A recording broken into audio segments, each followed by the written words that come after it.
Imagine standing at the base of a medieval castle, its towering stone walls stretching toward a gray, unforgiving sky. From the outside, it's a fortress of dreams, impenetrable, majestic, a place where knights clash and kings hold court. But step through the gate and the fantasy shatters.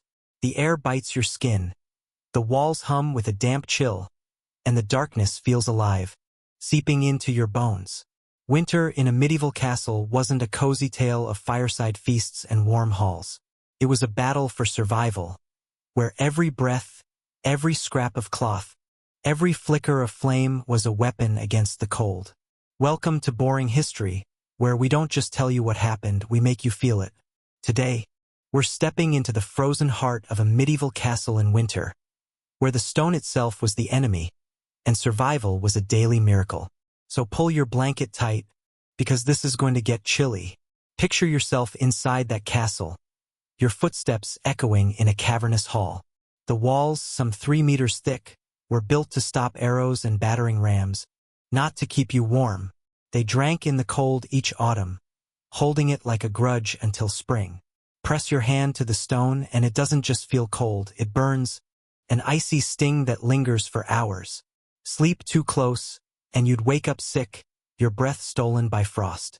The hearth in the great hall, that symbol of warmth and home, was a cruel tease. Its flames roared, but the heat barely stretched 3 meters before the stone swallowed it whole. Beyond that circle of firelight, the hall was a tomb of shadows and drafts, where the air felt like breathing glass. Walk through the corridors, and you'll feel the castle's true nature. Narrow, twisting passages and spiral staircases were designed to slow an enemy's charge, but they also broke the wind's momentum. Still, the cold slipped through arrow slits, under doors, and around window edges that were little more than holes in the stone. Even grand castles like Windsor or Prague weren't immune. Their soaring halls, built to impress, became stone traps in January. The floor beneath your feet, limestone or sandstone, rough and cracked, let the cold seep up like water through a ship's hull. Every step was a reminder that winter lived here as much as you did. So how did people survive? Not with grand gestures or heroic feats, but with small, stubborn acts of defiance. They didn't fight the stone, they outsmarted it. Heavy woolen curtains draped the walls, not for beauty but for survival. In noble castles, tapestries woven with hunts or saints were shields against the icy breath of the stone.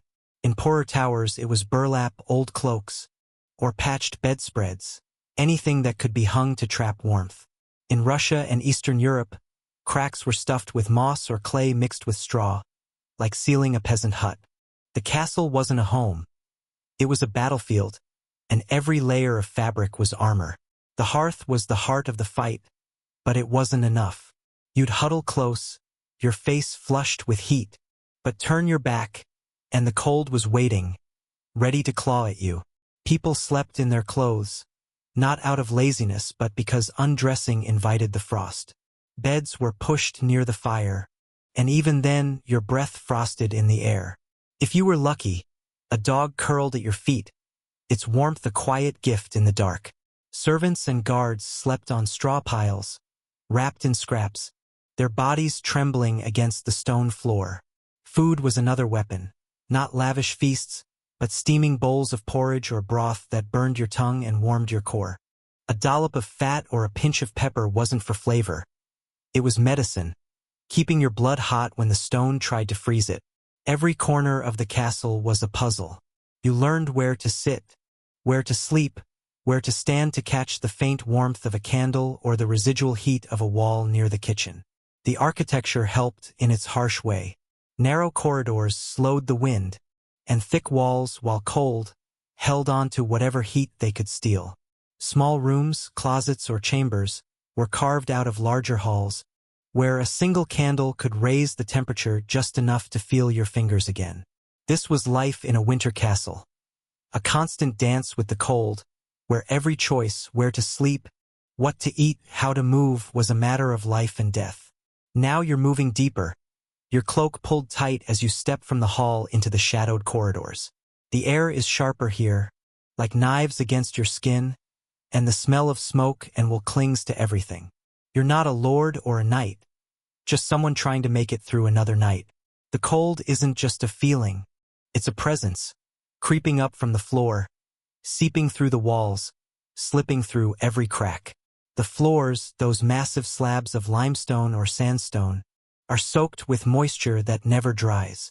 At night, they turn to ice, stealing the warmth from your feet in seconds. People learn to avoid them, spreading straw or reeds to create a fragile barrier. In richer castles, wooden platforms raised beds and tables off the stone. But even then, a night spent too close to the floor could leave you aching, your joints stiff with cold. The corridors are a maze of drafts, the wind flowing like a river through arches and under doorways.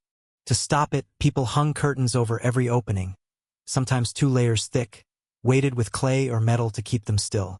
In some castles, wooden vestibules were built in passageways, creating airlocks to trap the cold. If you couldn't afford that, you'd stuff moss into the gaps or lean a board against the door. Every barrier counted, because a single draft could steal the warmth from an entire room. Sleeping was its own battle. A noble's bed sat on a raised platform, draped with curtains that hung to the floor, creating a cocoon of warmth.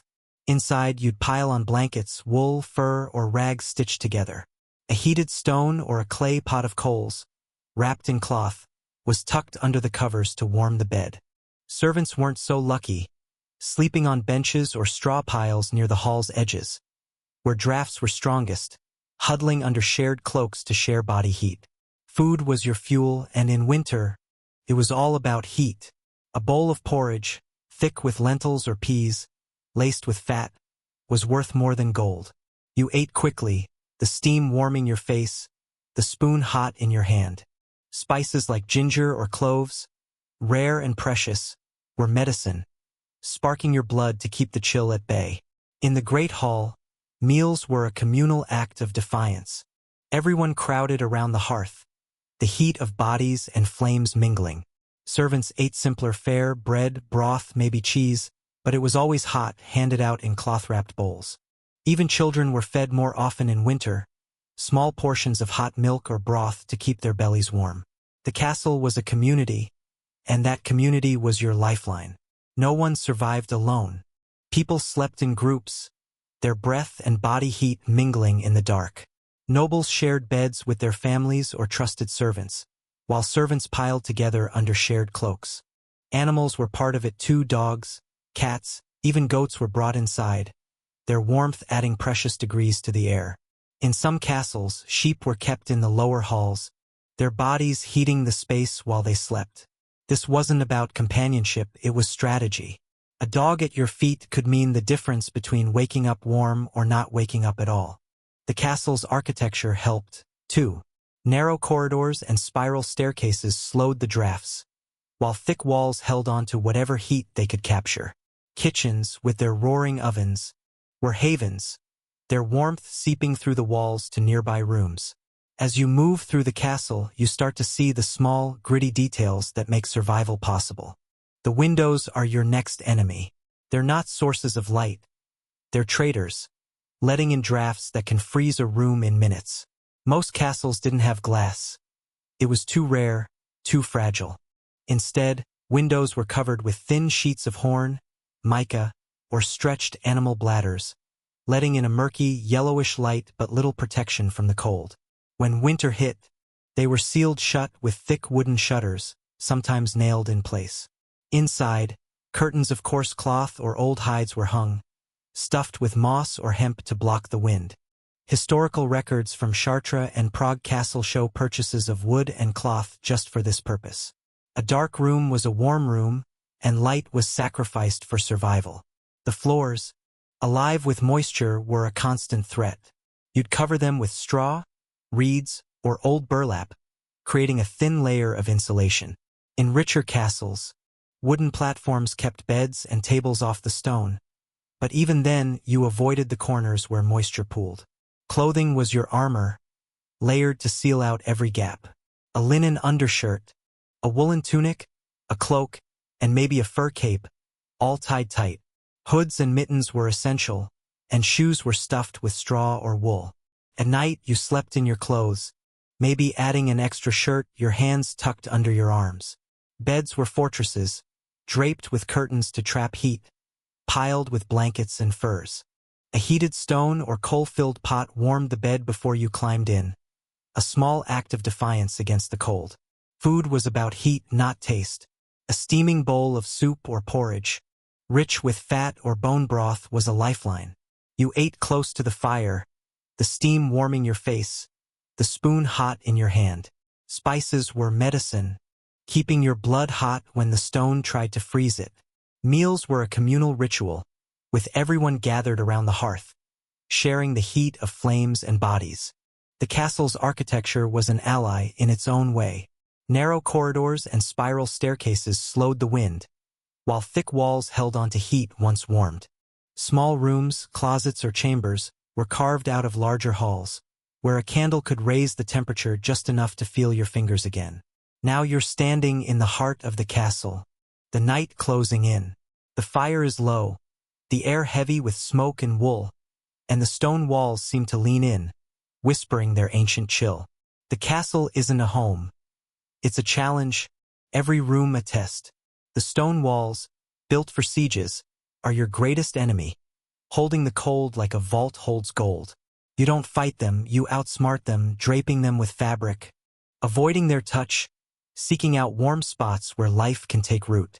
The hearth is the center, but it's fickle, warming only those closest to it. Beyond its glow, the hall is a sea of shadows where the cold rules. People retreat to niches and corners, where curtains and straw trap fleeting warmth. Clothing is your armor, layered thick to seal out drafts. You wear everything: linen, wool, fur, tied tight to leave no gaps.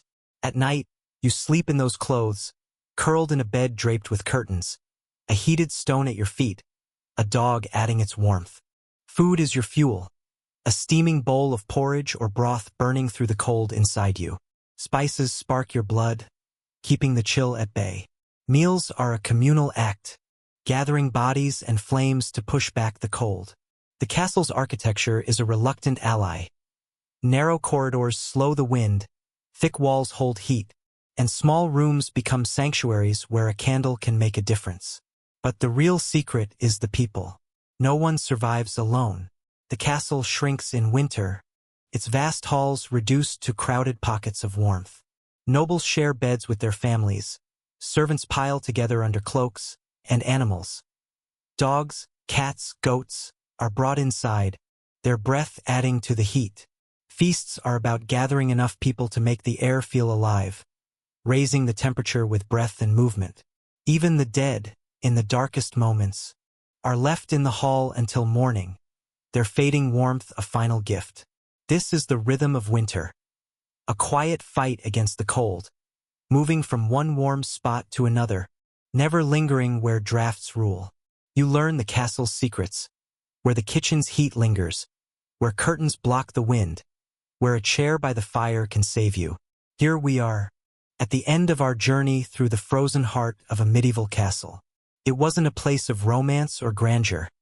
It was a crucible, where every choice mattered. The people who lived here weren't heroes in shining armor.